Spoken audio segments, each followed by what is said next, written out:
Muhammadin wa ala alihi wa sahbihi ajma'in amma ba'du. Yang saya hormati Kepala Balai Diklat Keagamaan Semarang, yang saya hormati para pejabat eselon 4, saudara moderator, para media suara dan segenap panitia dan seluruh jajaran Balai Diklat Keagamaan Semarang. Yang saya hormati, saya banggakan seluruh peserta pelatihan jarak jauh media pembelajaran yang hari ini tergabung dengan saya. Pada kesempatan yang baik ini, mari kita senantiasa bersyukur dan meningkatkan syukur kita kepada Allah Subhanahu wa taala, Tuhan yang Maha Kuasa.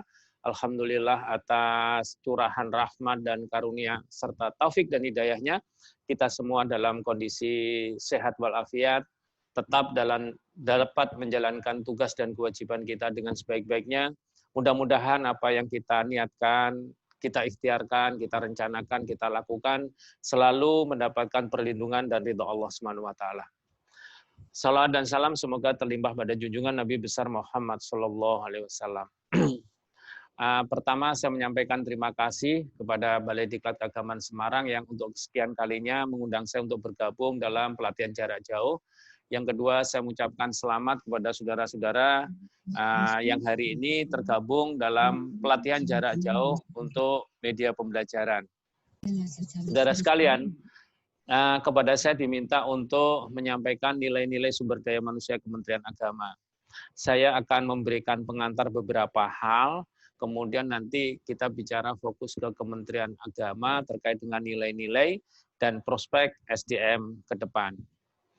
Saya ingin memulai yang pertama, sekedar mengingatkan saat ini kita transformasi dari pandemi COVID ke era new normal. Kita tahu bahwa sebelum ada COVID, kita semua beraktivitas di luar rumah.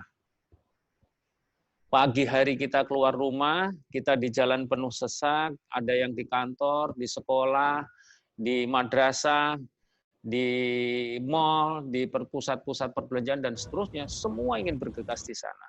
Apa yang mau dicapai? Di sana penuh dengan kebisingan, penuh dengan persaingan, penuh dengan tugas-tugas, dan juga yang kita capai bagaimana kita berhasil dan sukses. Itu pada saat sebelum pandemi COVID. Begitu ada pandemi COVID, orang berubah sikap. Mereka tidak lagi bergegas di luar rumah, tapi mereka kembali ke rumah masing-masing. Yang dulu di luar rumah apa saja dilakukan, yang penting, yang kurang penting, yang tidak penting, saat ini mereka dengan selektif di rumah hanya mengerjakan yang penting-penting. Apa yang penting-penting itu? Yang penting-penting adalah satu, kita berdoa kepada Allah, mudah-mudahan kita terhindar dari terpaparnya virus COVID. Itu yang pertama. Yang kedua, kita ingin menambah damai dengan keluarga. Keluarga yang selama ini kita tinggalkan luar biasa, saat ini kita bergegas ke rumah untuk menyatukan kembali keluarga kita. Dan kita sudah bisa memilih bahwa kita ingin hidup damai dan hidup bahagia dengan keluarga. Di situ tidak ada kata-kata pikiran naik pangkat, tidak ada kaitan angka kredit, tidak ada mikir sukses, tidak ada mikir diklat, tidak ada mikir apapun. Pada saat itu orang diperintahnya 3 hal. Bekerja dari rumah, belajar dari rumah, dan beribadah dari rumah. Beberapa bulan berikutnya kita memasuki era new normal. New normal ini yang harus hati-hati untuk kita semua. Statement Bapak Presiden adalah masyarakat produktif aman COVID. Ini saya tegaskan sekali lagi. Produktif untuk kita semua, untuk rahmatan lil alamin dalam bidang ekonomi dan bidang-bidang tugas lainnya, bidang aman COVID harus dimulai dengan disiplin dari diri sendiri. Saya ulangi, untuk COVID kita harus dimulai disiplin dari diri sendiri. Apa disiplin? Ini rukun COVID yang sering kita dengar bersama, pakai masker, jauhi kerumunan, jaga jarak, dan sekaligus sering cuci tangan dengan sabun. Itu sesuatu yang menurut saya harus selalu digelorakan, diingatkan kepada kita semua. Mengapa? Karena kita kalau lengah, itu ancamannya adalah jiwa kita. Jiwa kita. Jadi inilah sesungguhnya berpengaruh pada sistem pelatihan juga termasuk di Semarang, yang semula pelatihan-pelatihan itu dilaksanakan dengan klasikal, yaitu tatap muka yang berada di kelas-kelas langsung dengan narasumber, dan juga seiring dengan memuncaknya optimalisasi pemanfaatan teknologi, saat ini sudah selayaknya dan sudah menjadi keniscayaan pelatihan dilakukan dengan non-klasikal. Non-klasikal. Apa itu non-klasikal? Yaitu diantaranya hari ini dilaksanakan pelatihan jarak jauh. Narasumber saya di Jakarta, saudara-saudara ada yang di kantor, ada yang di kelas, ada yang di rumah, ada yang di mana-mana. Ada yang pakai televisi, ada yang pakai laptop, ada pakai tab, ada yang pakai HP, dan seterusnya. Banyak hal yang bisa kita lakukan. Inilah bahan renungan kita, bagaimana situasi sebelum COVID yang kita penuh hidup kita di luar rumah, begitu COVID kita penuh di dalam rumah, begitu new normal kita lepas dari rumah-rumah dengan hidup baru, pola baru, yaitu kehati-hatian terhadap virus yang tidak kita lihat, yang bisa menjangkit kepada siapa saja tanpa pandang siapapun. Ini maksud saya adalah memberikan perhatian, kehati-hatian kepada kita semua, bahwa menjaga diri terhindar dari COVID itu merupakan sebuah niscaya dan kewajiban yang bisa kita elakkan. Baik, itu yang pertama pengantar saya.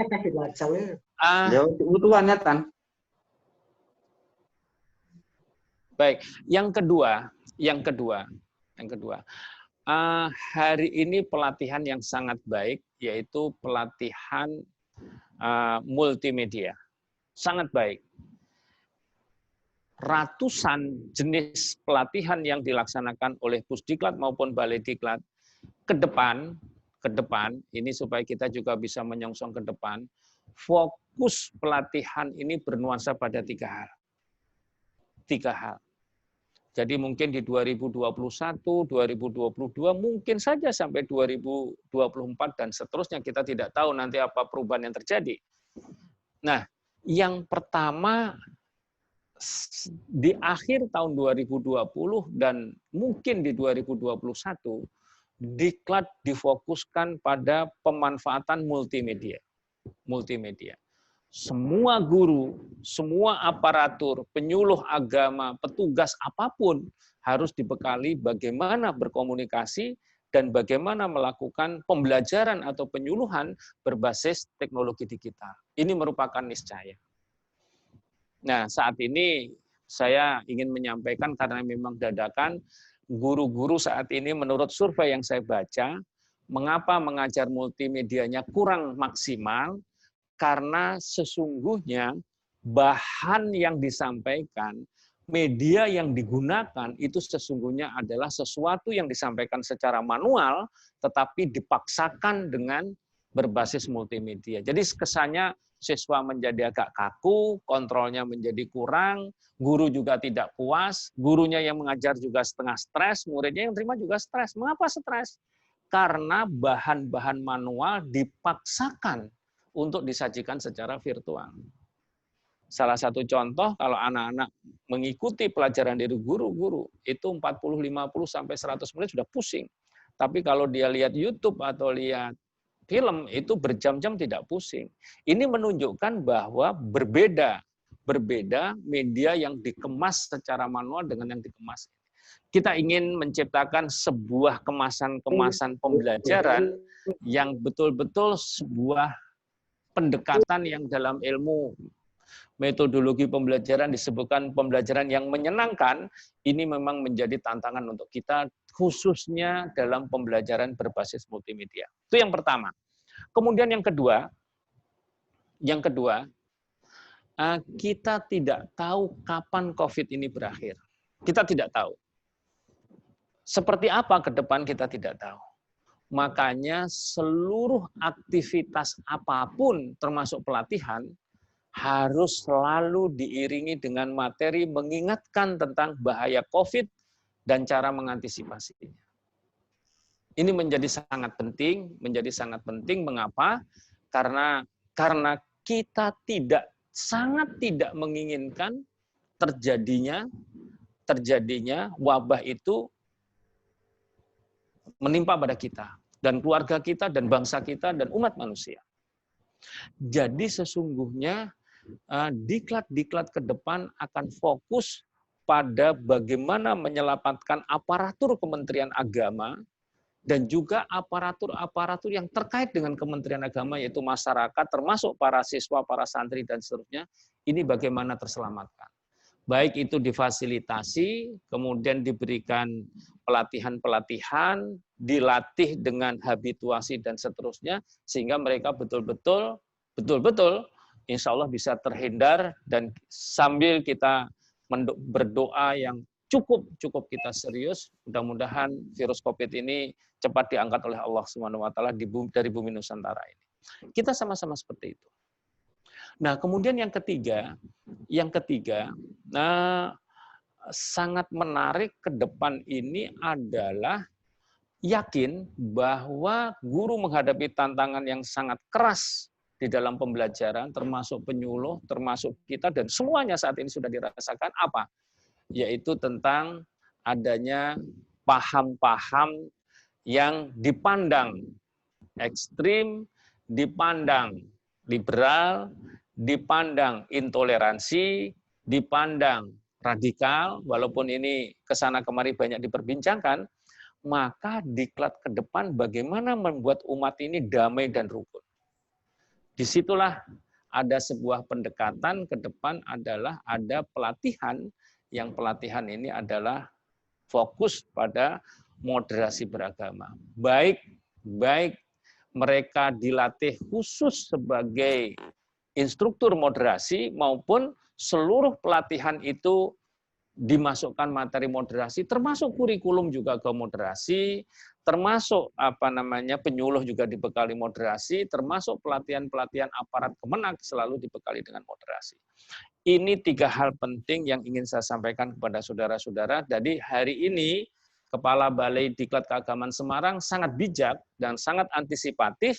Hari ini sudah memilih yang terbaik, yaitu diklat multimedia. Fokusnya bukan sekedar penggunaan media, tapi fokusnya adalah lebih dari itu. Di samping menggunakan media di dalam pembelajaran, baik itu tatap muka, harus dilatihkan para guru-guru ini terampil melaksanakan pembelajaran dengan media virtual atau daring. Tidak hanya menyampaikannya, tapi bisa mengemas materi yang menarik dengan animasi tertentu, dengan pendekatan tertentu, dengan hal-hal tertentu. Pada saatnya siswa itu bisa menikmati pembelajaran ini adalah menarik, menantang, menimbulkan motivasi dan kreativitas. Pada saatnya standar kompetensi yang telah ditetapkan bisa tercapai.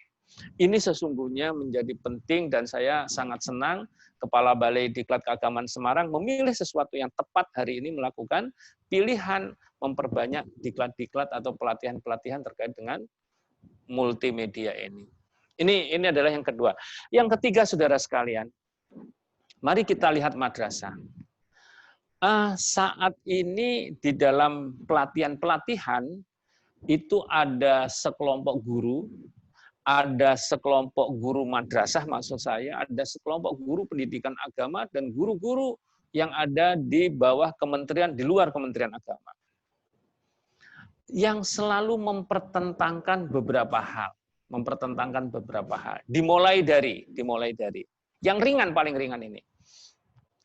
Manakah lebih penting? Ini yang sering muncul pertanyaan.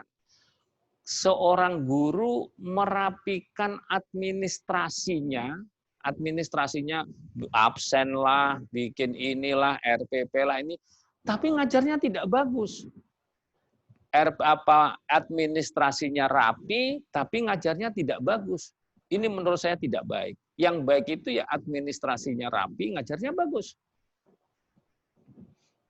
Ada tempat lain nanti guru yang mengatakan begini, Pak, lebih bagus mana? Guru menguasai materi tapi tidak menguasai metodologi, atau menguasai metodologi tapi tidak menguasai materi. Kedua-duanya jelek.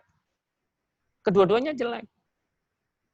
Kalau yang bagus adalah guru itu yang menguasai materi dengan baik, sekaligus menguasai metodologinya dengan baik. Artinya, bisa mengemas materi yang menarik sedemikian rupa, dan dia bisa menyajikannya ke depan dengan teknologi digital dengan menarik sehingga pembelajaran bisa berhasil. Ini sesungguhnya dua hal yang menurut saya sangat penting. Jadi kalau hari ini fokus ke multimedia bukan berarti materi tidak penting, materi tetap penting. Multimedianya juga penting dua-duanya. Kemudian ada juga yang pernah menanyakan, kalau ada guru yang memang tekun mengumpulkan angka kredit sehingga naik pangkatnya tepat waktu, tapi ngajarnya sering ditinggal. Atau guru yang lain, ngajarnya tekun karena begitu tekunnya ngajar, lupa ngurus kenaikan pangkat. Kedua-duanya juga jelek. Dua-duanya juga jelek. Yang bagus guru ya naik pangkatnya, karirnya diperhatikan dengan baik. Yang kedua, ngajarnya menjadi tugas utama juga dilakukan dengan baik. Bahkan belakangan ini dipertentangkan, enak mana Pak dari guru Kemenak dengan guru dinas? Ini mulai timbul lagi nih. Enak mana jadi guru Kemenak dengan guru dinas? Guru sekolah dengan guru madrasah, itu dipertentangkan. Ini Pak Kepala Balai Diklat, ini dipertentangkan begini Pak. Sering banget itu hampir setiap kali ini Pak, mengapa kalau guru-guru dinas itu ada perubahan kurikulum di Diklat, nanti ada kebijakan baru di Diklat, lalu ada penerapan multimedia di Diklat, lalu pembuatan nanti kira-kira hari ini sudah ada bentuk RPP model baru, mungkin juga ada pelatihan massal. Nanti di akhir tahun itu, mendekati akhir tahun, ada pelatihan lagi, apa itu? Tentang evaluasi pembelajaran berbasis asesmen, portofolio, dan penugasan. Ini juga hal baru. Itu selalu didiklat. Nah, mengapa di Kemenak jarang didiklat? Tentu ini tantangan kita. Nah, ini strategi yang diterapkan ke depan, bisa saja dimungkinkan kita mendiklat guru inti supaya desiminasi, atau mungkin ada asumsi yang positif. Guru-guru Kemenak ini sudah hebat-hebat, setiap ada perubahan baru tanpa diklat sudah bisa sendiri, autodidak. Ini saya kira juga menjadi catatan kita ke depan. Jadi banyak hal yang dipertentangkan oleh kita semua. Baik, jadi kita bisa memberikan sesuatu secara proporsional jika kita memahaminya dengan utuh, memahaminya dengan baik. Menurut saya guru ini sesuatu jabatan fungsional yang menurut saya sangat mulia di bumi ini. Karena di pundak guru lah akan diwujudkan generasi yang lebih baik di masa mendatang. Generasi yang lebih berakhlakul karimah, berkarakter ke depan, itu adalah dari guru-guru yang sekarang. Saya hadir di sini juga karena guru 20-50 tahun yang lalu, Pak Kepala Balai Diklat, Pak Ansori juga duduk di sana itu karena guru. WI itu jadi WI juga karena guru. Saudara-saudara jadi guru juga karena guru. Itu pahami bahwa guru itu sangat strategis. Maka di dalam bahasa Jawa itu disebutnya digugu dan ditiru. Digugu itu adalah orang yang dipercaya. Yang dipercaya itu yang amanah. Yang amanah itu yang jujur. Bagaikan Rasulullah mendapat gelar Al-Amin, itu artinya orang dipercaya. Maka jadilah guru yang dipercaya. Dipercaya itu artinya apa? Perilakunya benar, ngomongnya benar, materinya benar, arah mendidiknya juga benar. Nah, kemudian yang kedua tentu adalah ditiru. Ditiru itu diteladani. Ketika kita bicara diteladani, berarti guru itu harus orang baik. Ketika dia jadi orang baik, dia harus menjadi magnet kebaikan. Kata-kata magnet kebaikan itu artinya, ya kalau ada guru, di mana ada guru, di situ ada kebaikan. Jadi itu ada daya tarik kebaikan, itu dalam bahasa Arab disebut dengan istilah uswah hasanah. Jadi itu, walaupun berkali-kali saya sampaikan, kalau saudara buka HP ini, Sudah nanti buka HP di sini, itu guru itu bukan dari bahasa Jawa. Guru itu dari bahasa Sanskerta. Bahasa Sanskerta. Nah, dalam bahasa Sanskerta, guru itu artinya berat. Berat. Nah, mengapa dikatakan berat? Karena tanggung jawab guru itu adalah tanggung jawab kepada manusia. Nah, manusia ini tanggung jawabnya adalah berarti dunia akhirat. Jadi guru itu dalam bahasa Sanskerta maknanya berat. Makanya pantas kalau hari ini banyak guru-guru itu mengeluh keberatan. Mengeluh karena keberatan. Keberatan tugas administrasi, tugas ngajar, dan seterusnya, dan seterusnya. Itu sering mengeluh begitu. Wajar, karena memang guru artinya adalah berat. Nah, kemudian kalau saudara buka lagi di paragraf berikutnya, guru itu dari akar kata gu dan ru. Gu dan ru. Gu itu artinya gelap. Gelap. Ru itu artinya penghancur.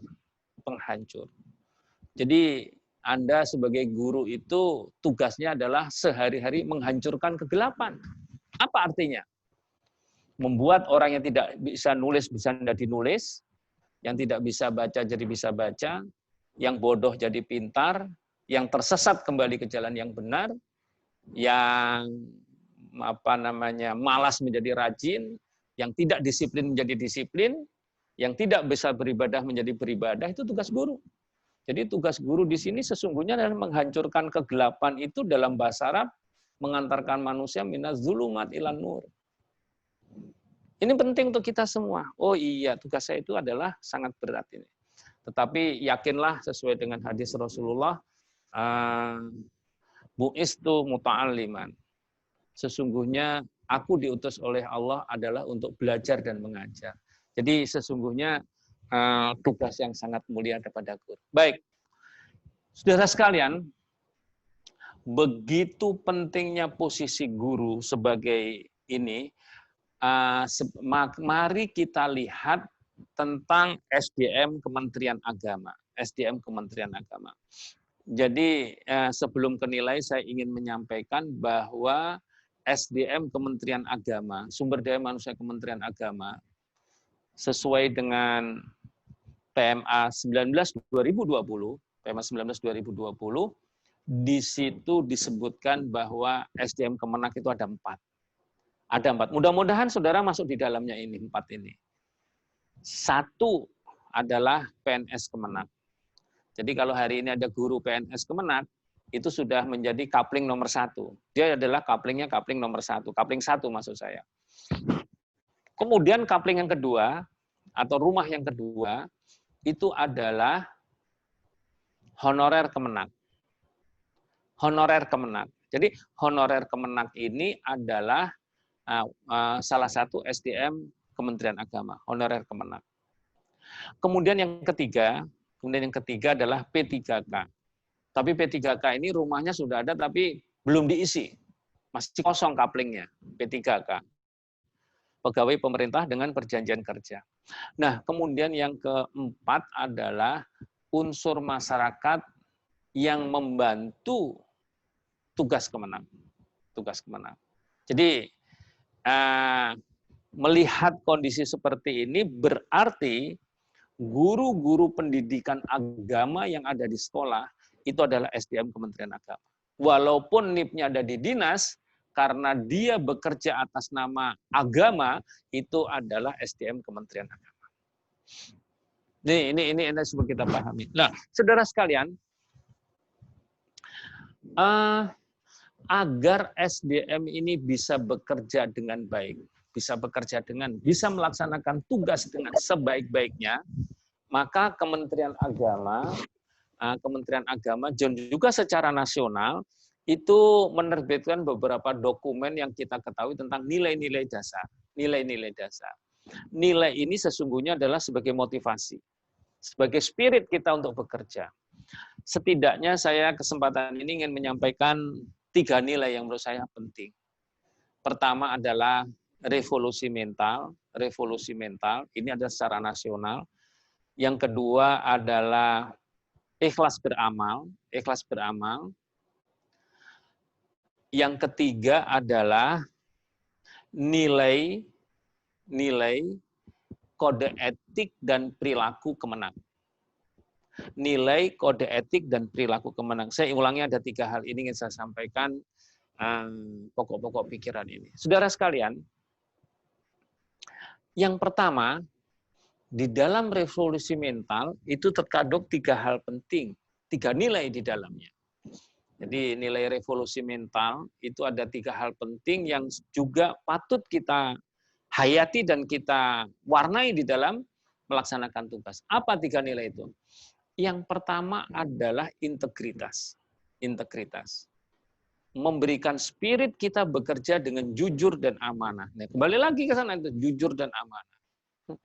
Itu maksudnya jujur amanah itu begini, sederhana saja.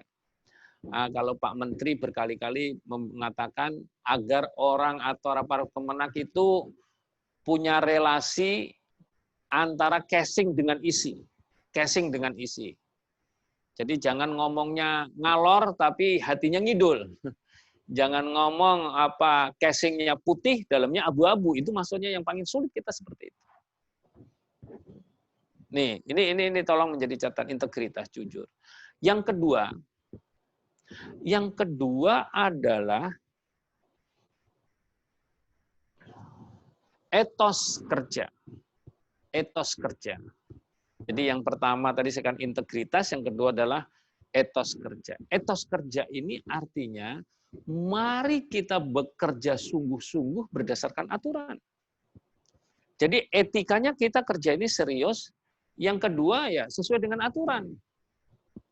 Jadi kalau guru-guru itu misalnya, mohon maaf ini guru-guru di Semarang, kalau membuat RPP mestinya dilaksanakan di awal tahun sebelum mengajar.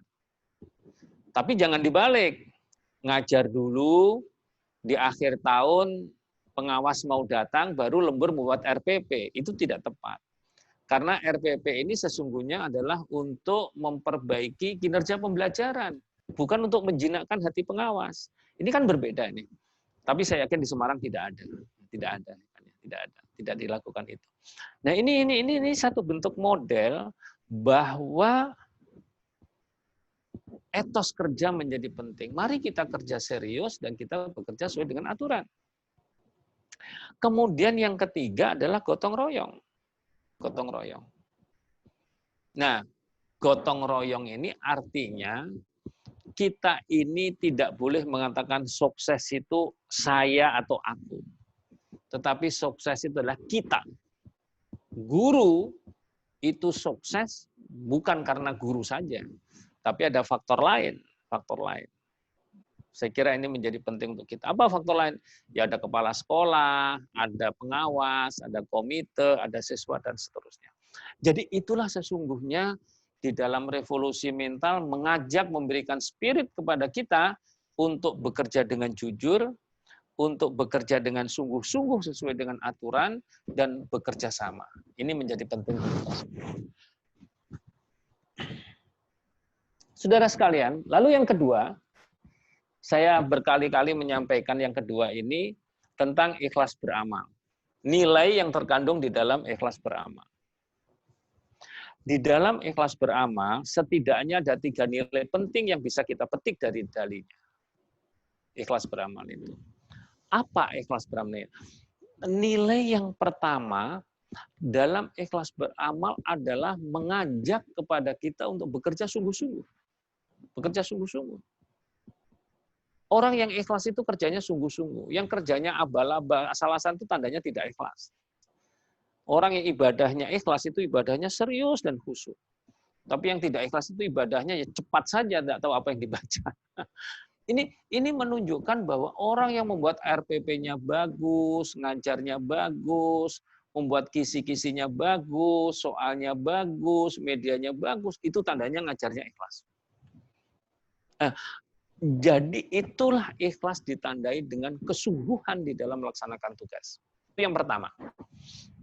Kemudian yang kedua, di dalam ikhlas beramal mengandung nilai bahwa bekerja itu adalah ibadah. Bekerja itu adalah ibadah. Kita sebagai umat manusia, saya kira sama saya dengan Bapak Ibu.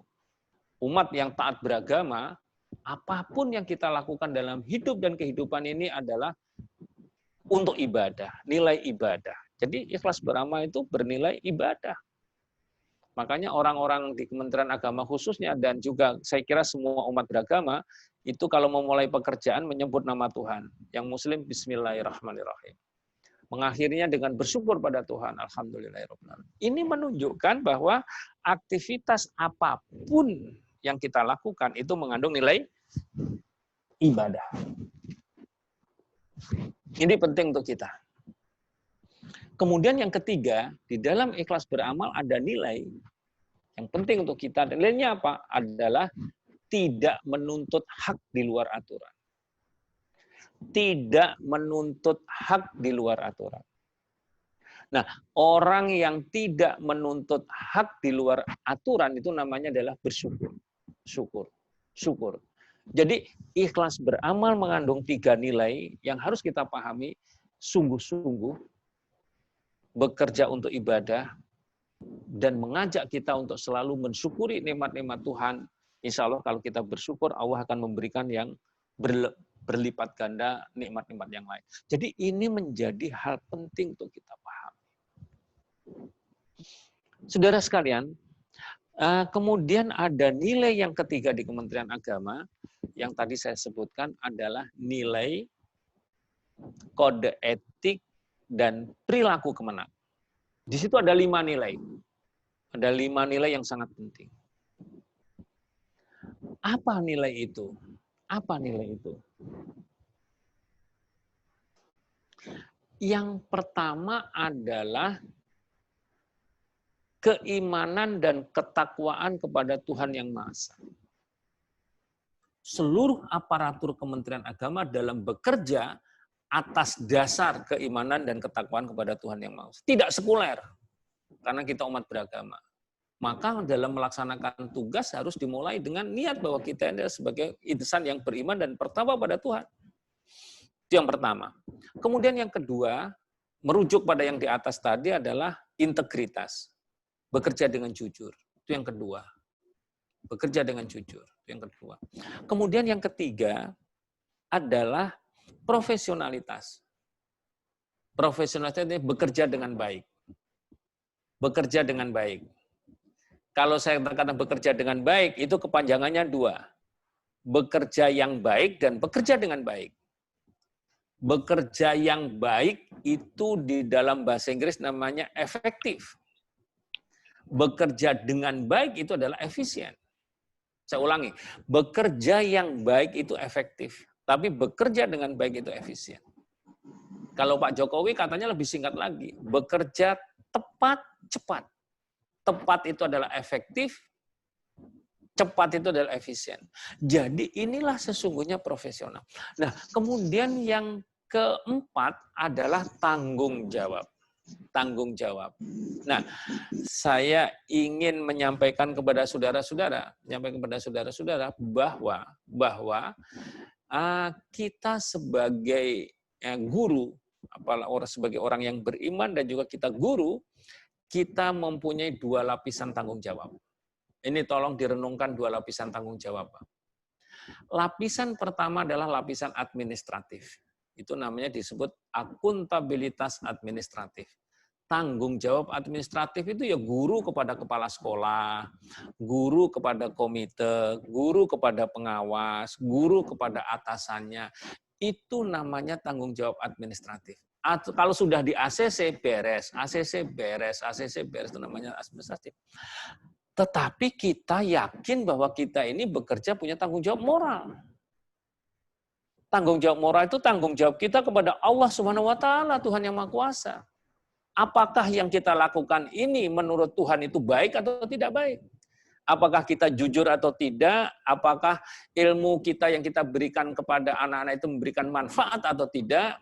Apakah siswa yang kita ajar bertambah pintar, masa depannya lebih baik atau tidak? Ataukah siswa yang kita ajar menjadi insan yang justru menjadi tidak baik? Dan seterusnya. Itu semua harus kita pertanggungjawabkan kepada Allah Subhanahu wa taala, Tuhan yang Maha Kuasa. Baik di dunia maupun di akhirat. Kita diajarkan dari madrasah bahwa di kanan kiri kita ini ada malaikat rakib dan atid yang selalu mencatat tentang perilaku hidup dan kehidupan kita. Itu salah satu bentuk tanggung jawab kita bahwa yang kita mengajar itu bukan hanya mendapatkan imbalan tidak seberapa sebulan, tetapi adalah itu mengharapkan keberkahan hidup dari Allah Subhanahu wa taala. Mudah-mudahan ilmu kita menjadi rahmatan lil alamin bagi seluruh siswa. Ini adalah dua lapisan tanggung jawab yang harus kita pahami. Nah, kemudian di dalam nilai dan kode etik tadi, yang terakhir, yang kelima adalah keteladanan. Keteladanan. Kata-kata keteladanan mengandung makna guru harus menjadi orang baik, kembali kepada yang asal tadi, dan dia juga harus mereka harus menjadi juga magnet kebaikan bagi siswa, bagi orang lain, bagi masyarakat, dan seterusnya. Ini penting untuk kita semua. Nah, saudara sekalian, itu adalah nilai-nilai revolusi mental, nilai-nilai yang terkandung di dalam ikhlas beramal, dan nilai-nilai yang terkandung di Renstra Kemenak 2020-2024, yaitu nilai kode etik dan perilaku. Saya ingin menyampaikan terakhir, ini sebelum nanti diskusi saya sampaikan kira-kira 5 menit lagi, yaitu untuk menggugah semangat guru-guru, sekaligus memperbaiki kinerja guru-guru. Saya ingin memberikan 5 kata kunci agar Anda bisa maju, bisa sukses, bisa berhasil di dalam mengajar, dan sekaligus bisa memajukan aktivitas untuk memperoleh pendidikan yang berkualitas. 5 kata ini menurut saya sangat penting dan bisa dimulai dari dibiasakan sejak saudara mengikuti pelatihan ini, dan insya Allah kalau saudara kembali setelah pelatihan ini saudara lakukan, ini akan memberikan dampak manfaat yang sangat besar untuk kita. Baik, yang pertama adalah disiplin. Disiplin itu artinya hukum, aturan, atau perilaku, atau etika. Bisa disebut dengan etika, bisa artinya hukum, bisa dengan aturan. Itu disiplin. Nah, saudara sekalian, coba saudara renungkan dan saudara baca ribuan literatur yang saudara baca, bahwa selamat itu bisa dimulai dengan sikap disiplin. Maju itu bisa disiplin. Sukses itu bisa disiplin. Coba saudara lihat. Kantor yang maju karena disiplin. Sekolah yang maju karena disiplin. Guru yang maju karena disiplin. Disiplin itu menjadi niscaya. Saya bisa memberi contoh saja. Jangankan kita mau jauh kemana, berlalu lintas itu perlu disiplin. Kalau tidak disiplin, kita tidak selamat. Menghadapi COVID, kita juga harus disiplin. Kalau nggak disiplin, ya mohon maaf, wallahu a'lam bishawab. Jangankan itu, di rumah itu antara suami dan istri juga harus disiplin. Kalau tidak disiplin, hidupnya berantakan. Ini coba renungkan. Bagi yang, mohon maaf, bagi yang gejala misalnya sakit apa, ya disiplin berobat.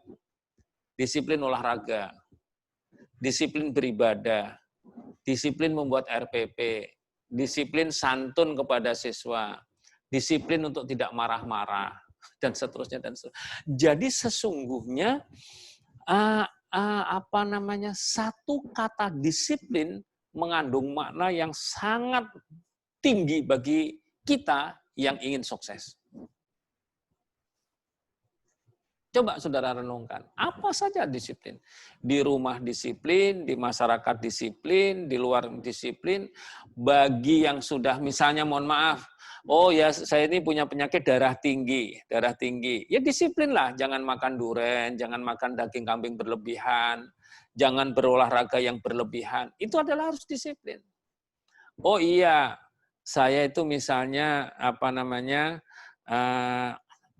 ingin ingin mendekatkan diri kepada Allah di akhir masa-masa kehidupan saya. Disiplin apa? Disiplin berdoa, disiplin beribadah, disiplin sholat malam, disiplin tadarus Al-Quran, disiplin silaturahmi. Semua sesungguhnya berhasil itu dimulai dengan satu kata disiplin. Tolong Anda renungkan betul. Saya membaca ribuan artikel, disiplin punya korelasi hal yang positif. Itu yang pertama. Kemudian yang kedua adalah profesional. Profesional. Saya ngambil salah satu kata dari sekian banyak yang saya sebut. Mari kita profesional. Apa sih profesional? Saya sebut kerja yang baik, yang hasilnya baik. Itu saja. Mengapa? Karena saat ini kata profesional latah digunakan di mana-mana. Jadi Anda lihat latah itu maksud saya begini. Setiap kali ada orang yang kerjanya baik, itu nggak mau Anda sukses dengan profesional. Apa saja? Sopir profesional, kuli bangunan profesional, tukang masak profesional, laundry bisa profesional, OB bisa profesional, staf di kantor bisa profesional. Saudara lihat, apa profesional dan guru profesional? Guru yang bisa bekerja dengan baik dan menghasilkan yang terbaik. Itu adalah profesional. Mari kita kerja dengan baik. Kita tinggalkan kerja yang abal-abal. Kita kerja asal-asalan, kerja semaunya. Kerja asal memenuhi syarat, itu harus kita tinggalkan. Kita hijrah kepada kerja yang baik, kerja yang menghasilkan yang terbaik. Itu yang kedua. Yang ketiga, saya ingin tanamkan yang ketiga adalah berorientasi mutu. Berorientasi mutu. Saudara-saudara harus meninggalkan cara kerja yang tidak bermutu, dan Anda harus hijrah kepada cara-cara kerja yang bermutu. Saya kira gampang kok cara kerja yang bermutu. Kalau di kantor, di sekolah saudara, orang mengetik saja kalau acak-acakan, itu bikin kita jengkel. Gitu loh. Kita ingin yang bermutu. Sholat yang bermutu, gitu kan? Kita ingin juga punya anak-anak yang bermutu. Kita ingin membina keluarga yang bermutu. Kita ingin melaksanakan tugas RPP-nya bermutu, ngajarnya bermutu, karyanya bermutu, penggunaan IT-nya bermutu, itu yang kita tuntut. Ini menjadi penting untuk kita semua. Kalau saudara saya sampaikan lebih detail, itu apa sih sesungguhnya mutu? Ini sering banyak pertanyaan. Apa sih sesungguhnya mutu? Nanti jawabannya kalau tanya mutu, kualitas. Nanti kalau sudah ditanya kualitas, jawabannya mutu. Berputar-putar di situ.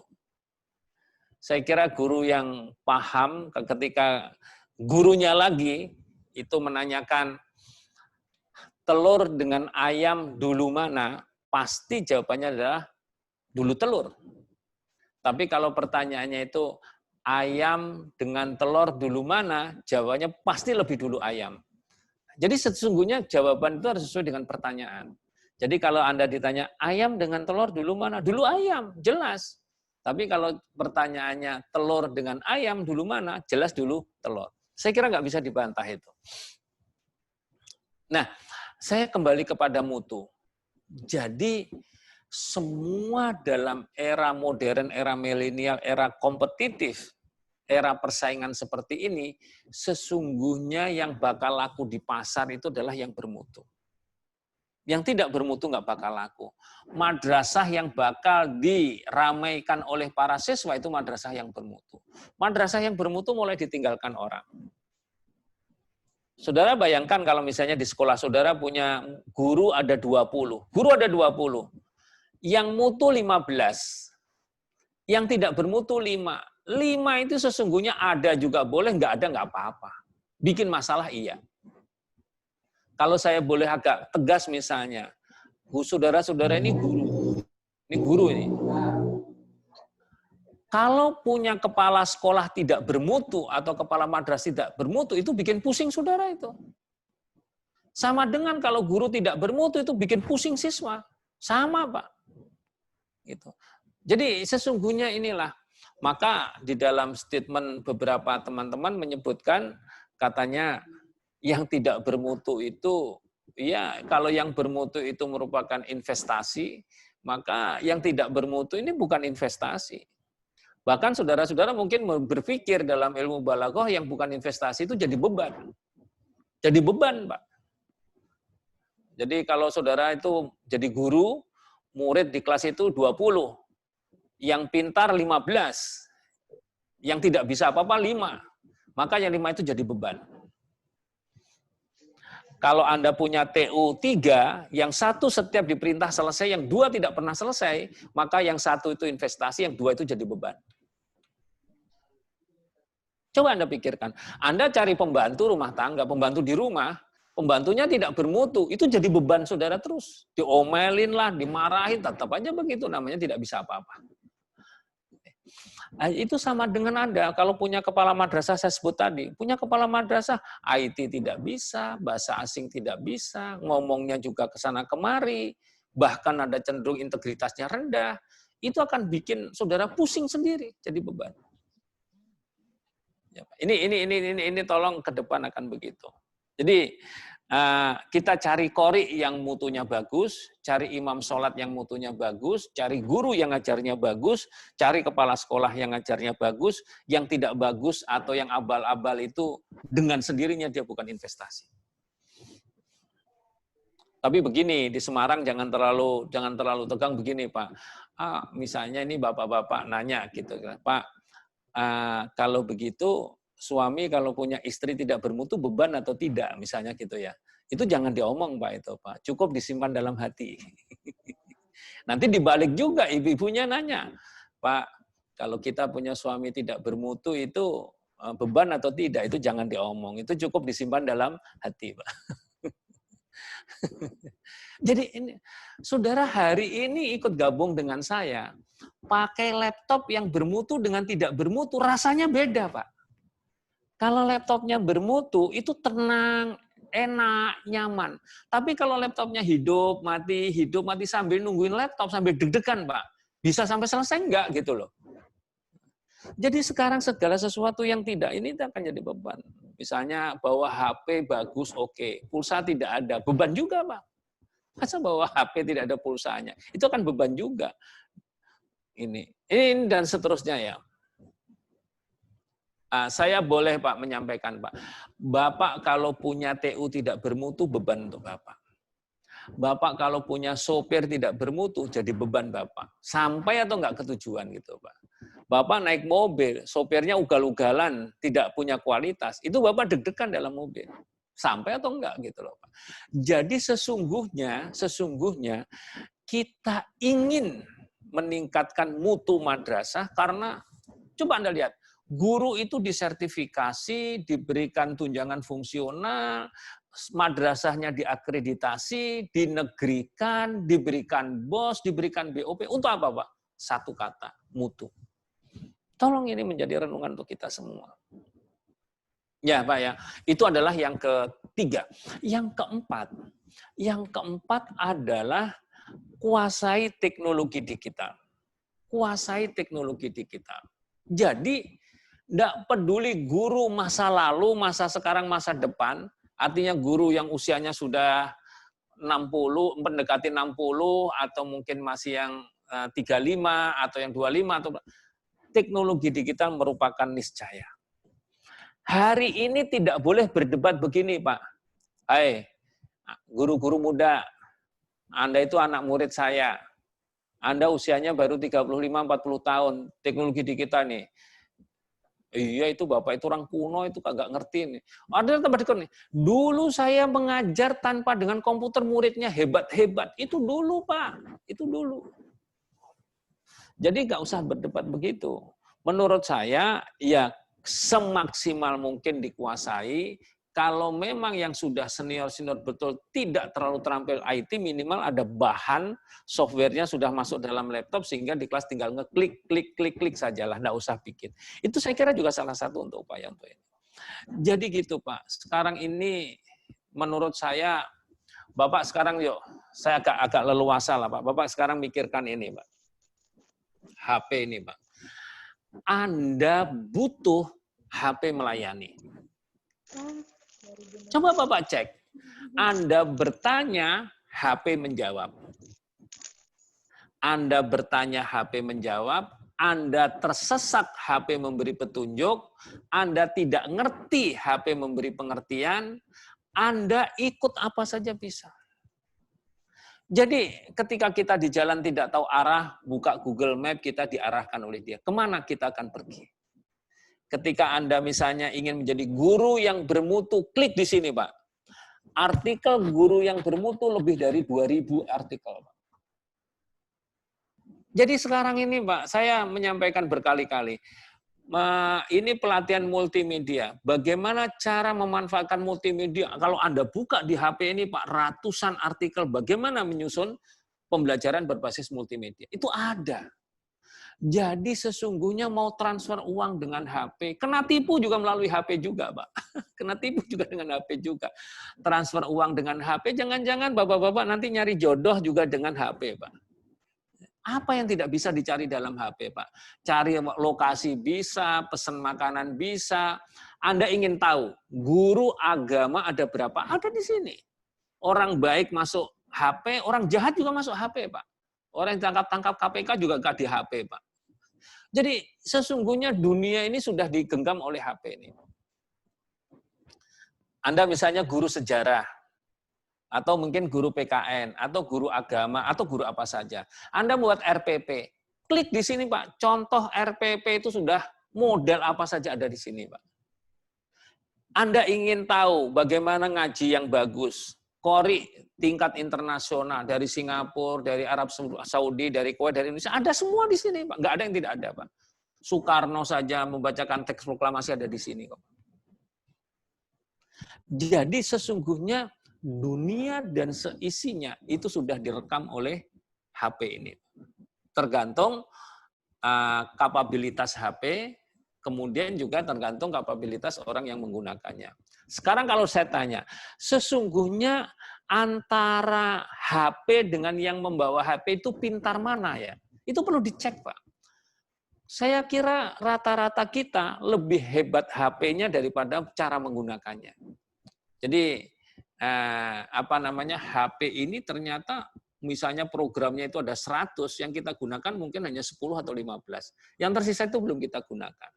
Itu, Pak.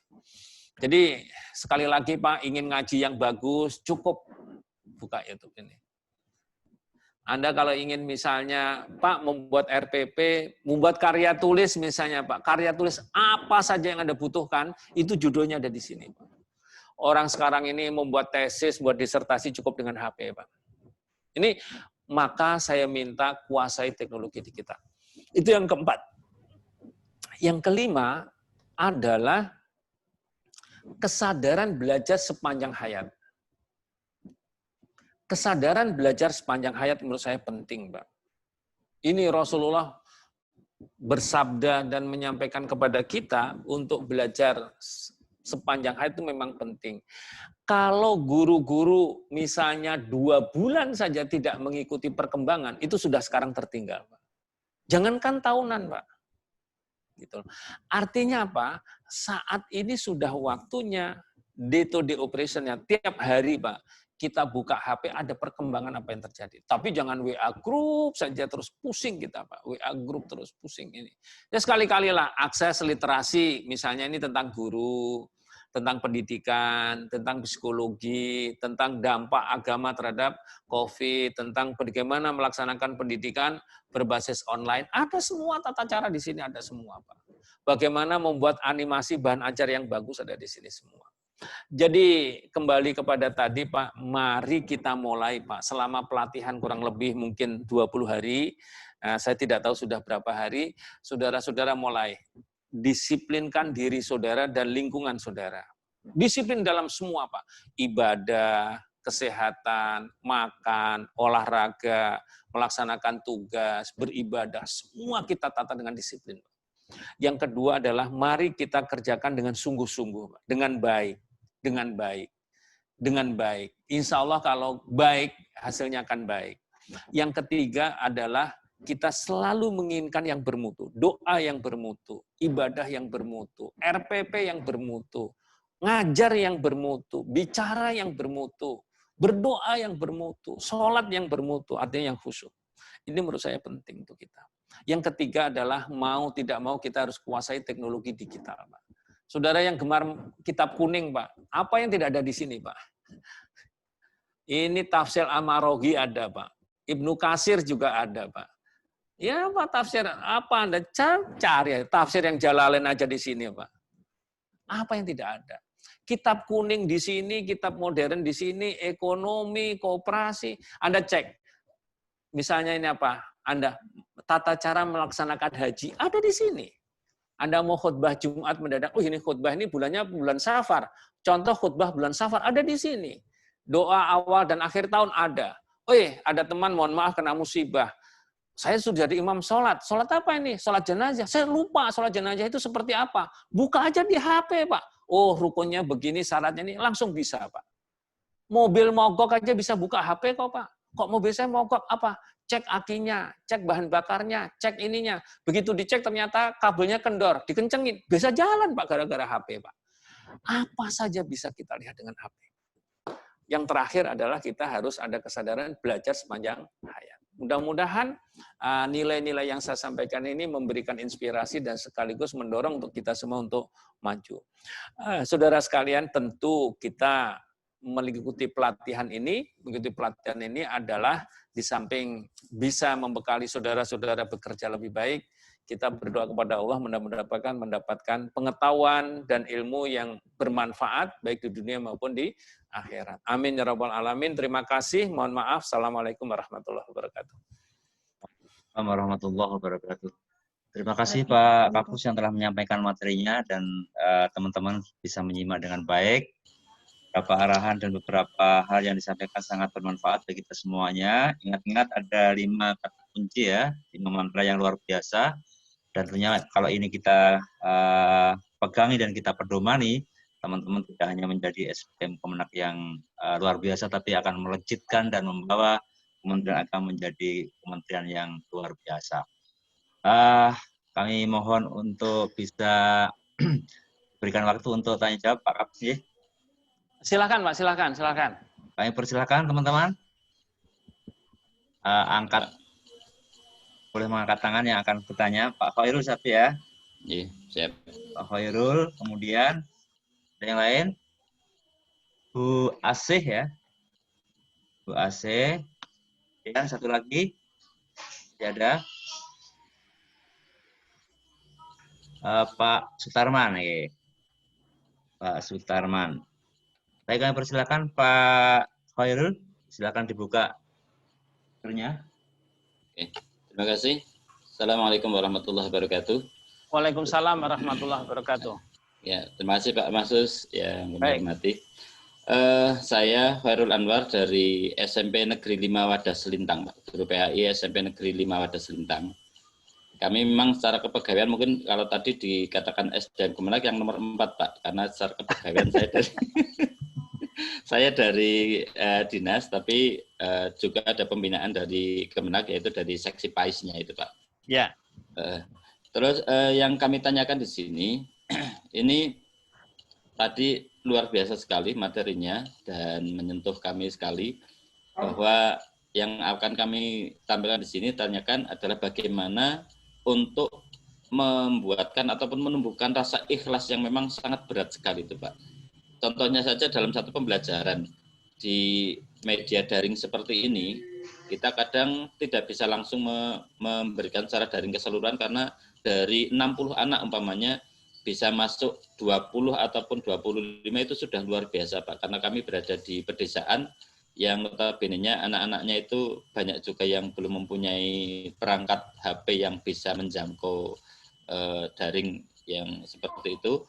Terus juga juga dari orang tuanya, ada yang orang tuanya harus bekerja malah justru kena PHK. Ini sehingga kami harus ada daring dan luring, harus kunjungan ke rumah-rumah demi untuk mencapai kompetensi itu. Itu satu, bagaimana memberikan rasa ikhlas, karena dari yang 20 kadang mereka bisa menggunakan HP-nya untuk update status ataupun permainan, tapi untuk mengikuti pembelajaran masih kurang. Sehingga kalau sampai waktunya kami harus memberikan nilai, ya keikhlasan itu rasanya kadang berkurang, Pak. Harus apakah sesuai KKM atau gimana. Ya. Terus yang kedua, Pak, yang kedua kalinya itu mengendalikan anak-anak yang dengan menggunakan game HP yang dengan iming-iming sekarang banyak sekali dengan mendapatkan finansial, baik itu uang maupun pulsa, itu sekarang menarik mereka sekali, sehingga kita kesulitan sekali mengendalikan itu, sehingga mereka pulsanya, kuotanya banyak dipakai untuk itu daripada untuk pembelajaran. Ini bagaimana mengendalikannya, ataukah mungkin ada satu teknis bagaimana membuat menjadi lebih menarik pembelajaran kita.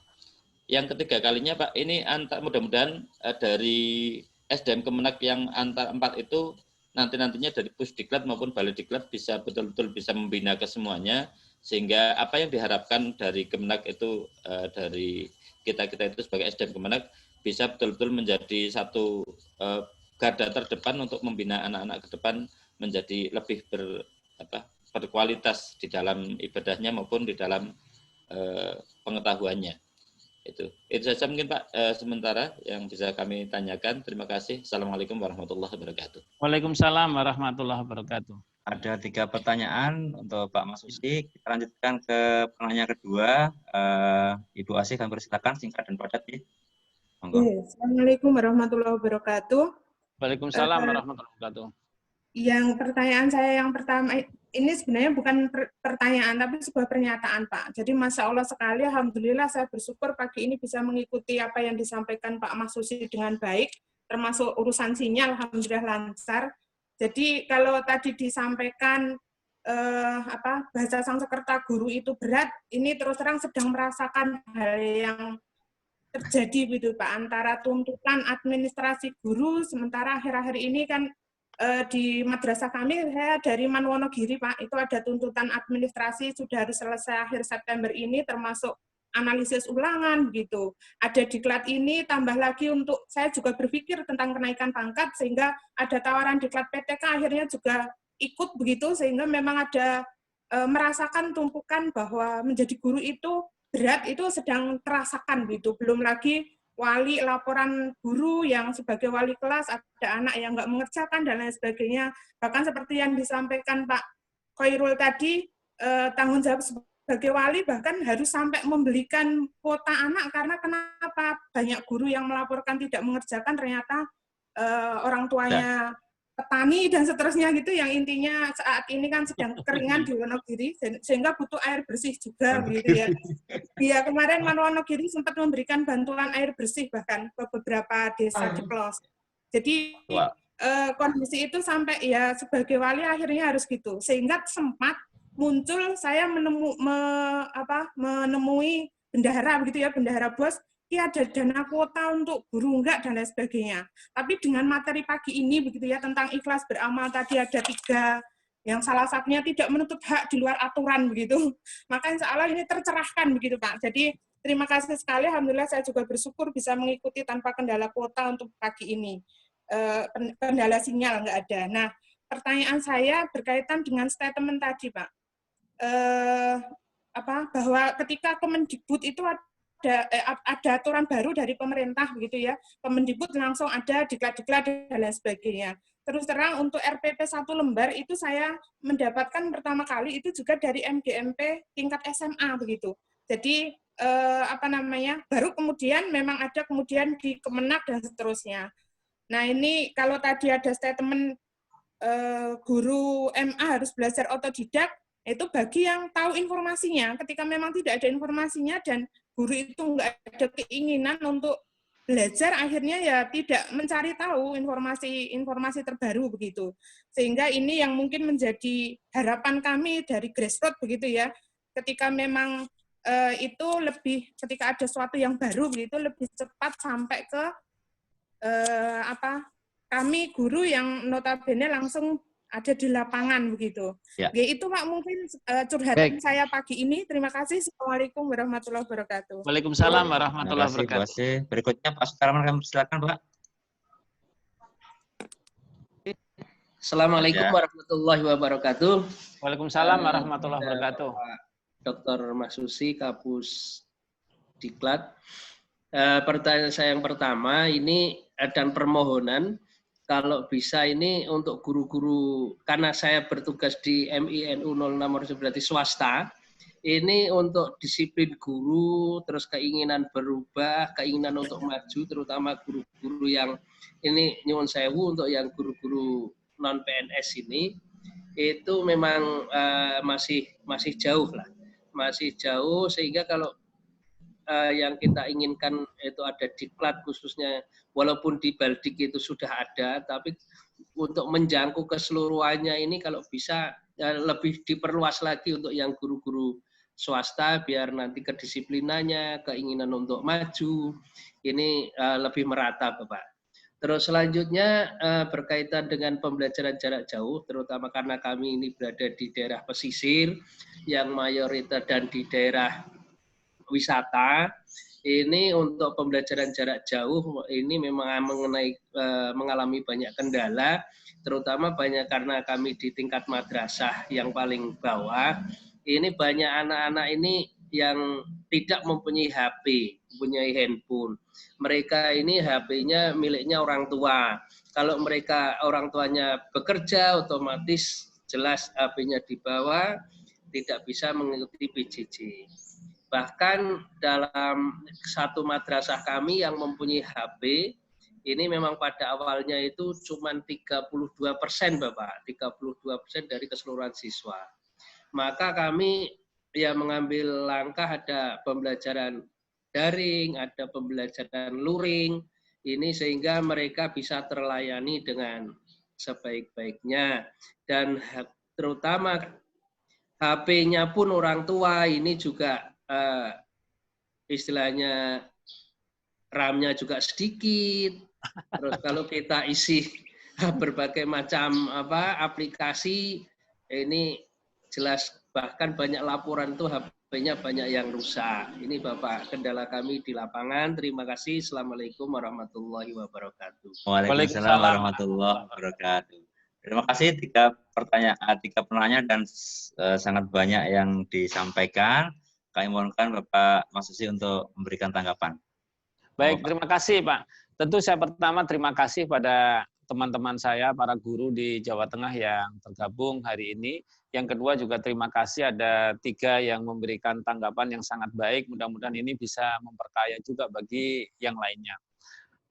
Pak Khairul, sangat menarik. Memang guru pendidikan agama ini mempunyai jalur administrasi yang agak rumit dibandingkan guru madrasah. Terutama guru pendidikan agama yang NIP-nya ada di dinas. Karena mereka kepegawaiannya ada di dinas, dan oleh dinas karena bermerek agama kurang mendapatkan perhatian penuh, kemudian dia juga guru agama karena NIP-nya dinas, ketika mau urusan dengan Kementerian Agama juga tidak mendapatkan perhatian yang penuh. Saya minta ini adalah kesabaran ketabahannya berlipat ganda gitu loh. Ini bagi guru-guru yang memang punya 2 itu. Dan ini memang sedang dikaji di Kementerian Agama, mudah-mudahan ke depan segera dicarikan solusi. Itu. Nah, yang menarik adalah saya terima kasih Pak Bapak menyampaikan pembelajaran daring tentu menemukan berbagai kendala. Saya setuju Pak. Di mana-mana. Saya sampaikan Pak, kalau sekolah saja menemukan seperti itu, apalagi madrasah. Madrasah kita hari ini, jangankan yang ada signal, madrasah yang belum ada aliran listrik, saya baru 2-3 hari yang lalu, RDP dengan DPR, itu masih ditemukan 14.000 lebih madrasah yang belum ada aliran listrik, Pak. Itu madrasah, Pak. Listrik itu, Pak. Apalagi kalau kita bicara signal, Pak, jumlahnya masih sangat banyak. Namun saya berpikir dan kita semua berpikir, madrasah ini mohon maaf ini Pak Khairul yang di sekolah ini, saya bandingkan dengan sekolah. Kalau sekolah itu enak, Pak. Sekolah ini Dari zaman Belanda sudah ada, zaman Jepang ada, kemerdekaan ada, terus sampai sekarang sudah survive, Pak. Kalau presiden menghendaki, negara menghendaki sekolah itu langsung negeri, sebut saja disebut dengan istilah impres. Begitu ada SD impres, 5.000 SD itu gedungnya ada, gurunya ada, kurikulumnya ada, ininya ada. Coba kalau madrasah. Dulu kan madrasah itu pendidikan keumatan. Adanya di emper-emperan masjid, di emperan musola, rapotnya tidak ada, ijazahnya tidak ada, kurikulumnya juga tidak ada. Zaman dulu hanya terserah gurunya saja ngajarnya apa. Nah, saya memikirkan tadi yang disebutkan adalah kesejahteraan. Dulu guru madrasah itu tidak pernah mendapatkan gaji. Mereka ini hanya 1 tahun sekali mendapatkan zakat fitrah karena muridnya kan zakat fitrah. Itu dulu. Makanya dulu betul-betul ada kalimat guru pahlawan tanpa tanda jasa, itu adalah cocoknya model lama. Model sekarang ini sudah kurang relevan lagi, tapi ini masih ini juga ya. Jadi saya salut Pak Khairul, ini menanamkan cara ikhlas beramal. Saya sedang mengusahakan Pak, dulu pembelajaran kita ini kan, pelatihan kita ini kan klasikal. Klasikal dibatasi Pak, sekali angkatan hanya 40, 35 gitu. Saya ingin lagi mengonsep ini Pak, mudah-mudahan ke depan, LAN memberikan keran dibuka. Loh, kalau diklatnya virtual, untuk Kemenak ini mohon maaf, virtual, orang bicara didengarkan 1 orang, didengarkan dengan 1.000 orang, itu sama kan Pak? Sama. Maka saya ingin justru nanti ke depan itu diklatnya diklat yang sifatnya masif Pak. Misalnya diklat apa? Teknologi pembelajaran bagi guru. Silakan guru yang PNS misalnya yang jumlahnya 175.000 sehari itu bisa connecting dengan kami. Sehingga tidak usah berkali-kali. Misalnya tadi Ibu yang mengatakan RPP. Kalau kita diklatnya 40 capek. Coba tentang RPP itu didaringkan begini di tingkat nasional. Misalnya ada guru non-PNS, 670.000 guru. Diberitahu secara nasional. Per hari ini, sekian hari Anda ikuti sosialisasi atau bintek atau pelatihan penyusunan RPP yang simpel seperti ini. Jadi ini Pak, ini sedang kami lakukan setelah kami tidak melakukan diklat klasikal, membatasi diklat klasikal ke diklat daring, mudah-mudahan ke depan bisa ini. Jadi ini memang hal sesuatu yang tidak bisa didadak. Pak Khairul, saya minta guru-guru PAI, ini beberapa hal yang terkait dengan daring, kendala apapun ya, saya senang Bapak sudah melakukan daring maupun luring, ini luar biasa, dan memang saat ini siapapun sulit bisa mengendalikan channel-channel yang terkait dengan yang mengganggu, Pak. Siapapun sulit, Pak. Saat ini yang sudah dilakukan Kemenak bekerja dengan Kominfo, itu hanya menghapus situs-situs yang porno, Pak. Situs-situs porno itu sudah puluhan ribu yang sudah dimatikan oleh Kominfo. Tetapi masih juga hal-hal yang kira-kira negatif seperti aliran-aliran yang bisa mengganggu stabilitas, mainan-mainan yang bisa mengganggu stabilitas, termasuk pemalsuan-pemalsuan yang ini masih dominan. Jadi kita tidak bisa sempurna, mari kita berjuang bersama, pada saatnya insya Allah bisa berhasil. Itu, jadi nanti untuk membina SDM saya kira akan ke sana. Nah, kemudian dari Bu Asih, saya sangat salut Bu. Ini Ibu dari guru yang sudah berupaya sehingga dengan inisiatifnya mampu mengakses ilmu-ilmu yang di teman-teman Kemendikbud. Begini, kalau tadi Pak Khairul di Kemendikbud, mohon maaf Pak, kemudian atau di dinas, Bu Asih ini ada di Kemenak. Di Kemendikbud itu Pak, kalau di LPMP, fokusnya itu hanya 3 Pak. Kalau tidak guru, kepala sekolah, pengawas. Itu dan tenaga lain ada sedikit. Kami Pak yang di Kemenak ini sangat kompleks Pak. Sangat kompleks. Coba saya sampaikan ibu-ibu, ini supaya ini kan ya. Hari ini kami mendiklat itu misalnya kearsipan. Besok keuangan. Besoknya apa? Tentang Al-Quran Braille. Besoknya lagi Pak, gerakannya tentang apa? Tentang hisab ru'yah. Nanti tentang apa? Diklatnya lagi zakat dan wakaf. Setelah itu diklat pimpinan pondok pesantren. Setelah itu mendiklat apa lagi? Tentang manajemen pondok pesantren. Tentang apa? Penghulu. Tentang apa? Penyuluh. Setelah 6 bulan baru ingat, ini ada guru. Baru guru gitu Pak. Begitu kompleksnya kita. Maka satu-satunya saya benar yang di awal saya sampaikan, harus kita lakukan trainingnya adalah training yang sifatnya masif. Misalnya apa? Hari ini tentang manajemen kepala KUA. Diharapkan seluruh kepala KUA yang jumlahnya kurang lebih 6.000 itu tergabung. Jadi sekali itu sudah selesai gitu loh. Tapi kalau hanya 40 nggak selesai Pak. Nah, ini ada regulasi yang harus diselesaikan. Ini saya kira saya sangat senang usulan dari Pak Khairul maupun dari Bu Asih tadi. Nah, kemudian juga tentang ikhlas beramal itu begini maksud saya Bu. Pak Khairul dengan Bu Asih ya. Ini ada 3 guru saya contohkan 3 guru kan kerjanya sama ini. Yang ini guru PNS sudah sertifikasi, 1 bulannya 6 juta. Misalnya ini.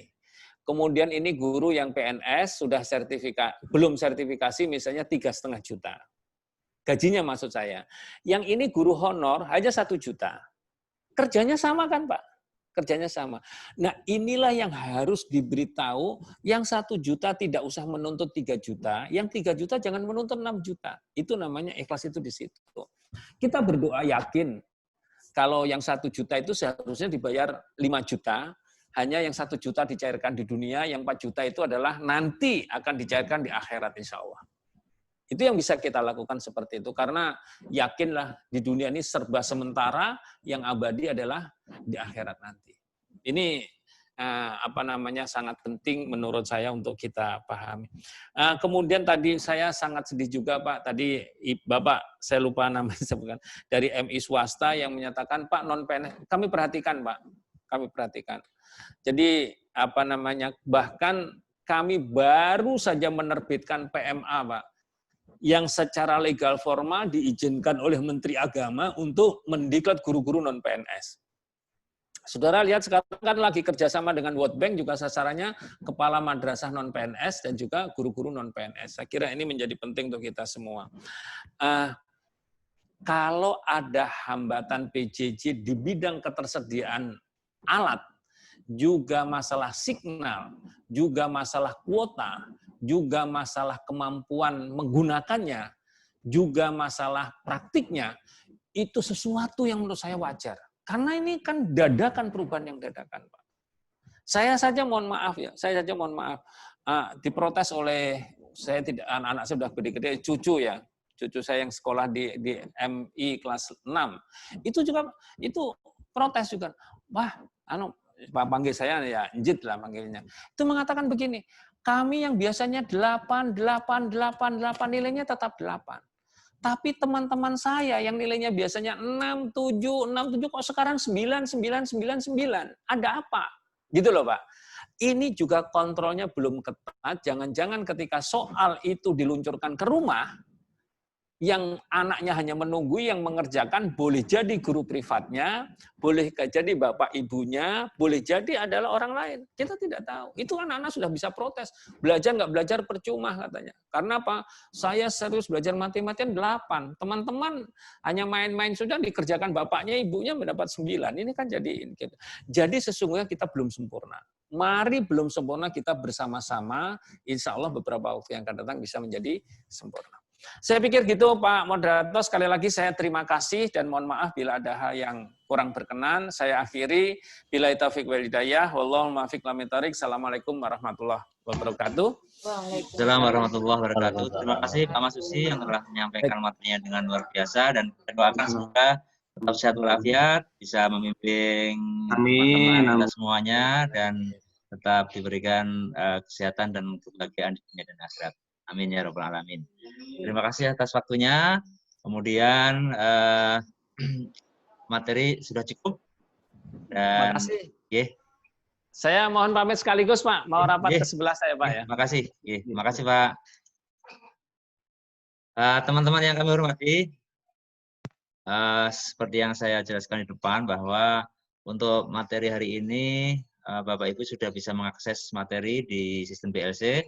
Silakan di-download, dipelajari materinya, dan kemudian nanti siang jam 13.30 kita lakukan chat pembelajaran, pendalaman pembelajaran melalui chat saja, tidak ada Zoom dan